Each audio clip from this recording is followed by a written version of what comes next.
পরীক্ষা ছাড়া দুনিয়া যেরকম পদোন্নতি পাওয়া যায় না, তেমনি কোনো মুমিন বান্দা যদি আল্লাহ তাআলার জান্নাত পেতে চায়, আল্লাহ তাআলার নৈকট্য অর্জন করতে চায়, অবশ্যই তাকে পরীক্ষা নেওয়া হবে।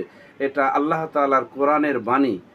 আল্লাহ তাআলা নিজে বলছেন বান্দাকে কিছু ভয়, ক্ষুধা এবং কি ধন সম্পদ, প্রাণ কেড়ে নিয়েও বান্দাকে পরীক্ষা নেওয়া হবে।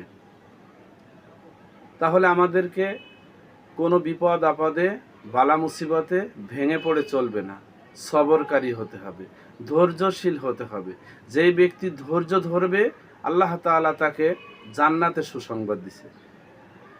শুধু তাই নয়, একজন মুমিন বান্দার পরে যখন বালা মুসিবত আসে, দুঃখ, দুর্দশা, কষ্ট আসে, অভাব অনটন আসে, ধন সম্পদের ক্ষতি হয়, তখন যদি সে ধৈর্যশীল হয়, তাহলে আল্লাহ তাআলা তার জন্য বড় নেয়ামত দুনিয়ায় রেখেছেন এবং জান্নাতে তো বড় নাজ নেয়ামত তার জন্য অপেক্ষা করতেছে।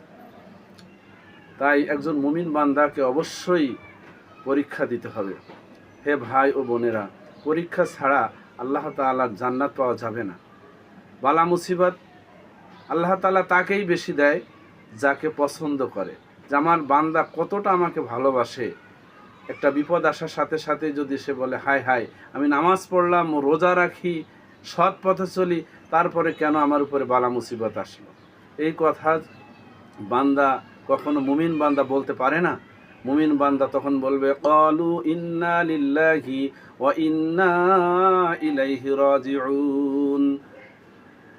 বালা মুসিবত আসার পরেও মুমিন বান্দা বলবে আল্লাহ আমি তো তোমারই, আমি বান্দা, আমি গোলাম তোমারই, আর পরিশেষে আমি তোমার নিকটেই প্রত্যাবর্তন করব।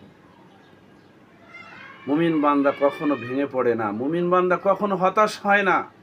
বালা মুসিবত আসলে সে সবরকারী হয়, ধৈর্যশীল হয়, আল্লাহ তাআলার নেয়ামতের অপেক্ষায় থাকে। ও আল্লাহ, তুমি আমাকে বিপদ দিয়েছ, আল্লাহ আজ যে আমি বালা মুসিবতের ভিতর আছি, একমাত্র তুমি এই বালা মুসিবত থেকে আমাকে রক্ষা করতে পারো। মুমিন বান্দার আর্তনাদ, মুমিন বান্দার চাওয়া একমাত্র আল্লাহর কাছেই হবে। হতাশ হওয়া যাবে না বন্ধুরা, হতাশ হওয়া যাবে না। সবসময়ের জন্য আল্লাহ তাআলার পরে ভরসা রাখতে হবে।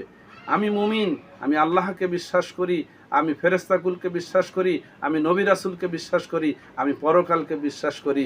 সুতরাং একজন মুমিন বান্দা কখনো ভেঙে পড়বে না, কখনো বালা মুসিবতে হতাশ হবে না। কারণ আল্লাহ তাআলা আমাকে পরীক্ষা নিচ্ছেন, আমি এই পরীক্ষায় ধৈর্যশীল এর পরিচয় দিব ইনশাআল্লাহ। আল্লাহ আমাদেরকে আল্লাহ